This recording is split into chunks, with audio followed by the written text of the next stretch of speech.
Duel terminal history, new war. The storm of conflict arises on a new stage. In Vylon descends, a new story in the Duel terminal begins. As four tribes endlessly quarrel with one another, the armies of light and darkness appear before them.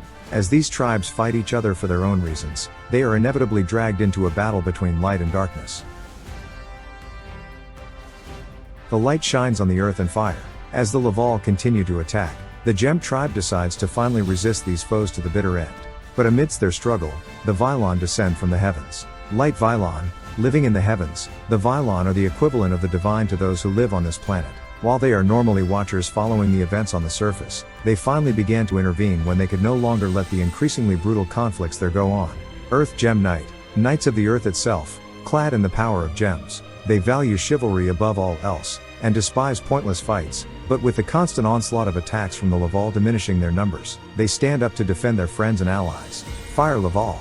The Laval live in the Laval zone, where the vast blazing woodlands grow. They are a people obsessed with fighting from birth, who exist for nothing but fighting. As a result, they start conflicts with the Gem tribe for the sake of fighting. Darkness enshrouds water and wind. The Gusto and Gishki have fought over and over, countless times. But while the two clashed, the Steel Swarm appeared before them, who began to ravage and devour everything in their sight. Dark Steel Swarm, demons that had been cast and locked away in the abyss when they lost in a battle over the rulership of the world with the Vylon in ancient times. When the seal was broken due to the conflicts on the surface, they began to march all over the planet in an attempt to regain their power. Water Gishki, possessing the same power as the Ice Barrier, they are an impetuous group that use the Aqua Mirror to conduct ancient wicked rituals. Seeking the vast resources of the Mist Valley marshes, they have begun invading the land of the Gusto. Wind Gusto, a clan who lives using the wind, living in the fertile swampland since time immemorial. Due to repeated invasions from foreign foes, they have formed a deep and lasting bond with the creatures who dwell there, and the families of each side have stood arm to arm to protect the land they call home for generations. The threat of darkness covers the whole continent. The four tribes found themselves invaded and pillaged by the Steel Swarm. Under the wing of the Vylon, they enter into a temporary truce to fight back.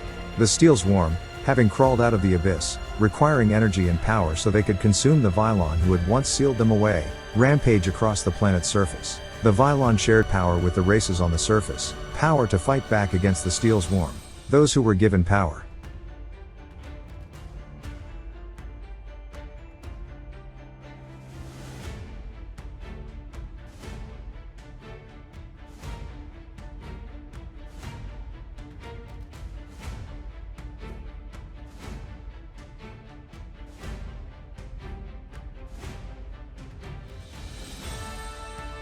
A direct showdown between light and darkness. Those who lose will be eaten.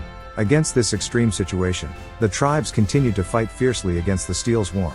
When it appeared everything above the surface, exhausted from the battle, would be consumed by Steel Swarm Hercules, Vylon Omega descended from the heavens. Shockwaves, backed by anger, destroy everything around him, as Steel Swarm Hercules consumes all who cower before him. Bathed in the light released by Vylon Omega, the Steel Swarm dissipate into tiny particles, becoming dust across the battlefield.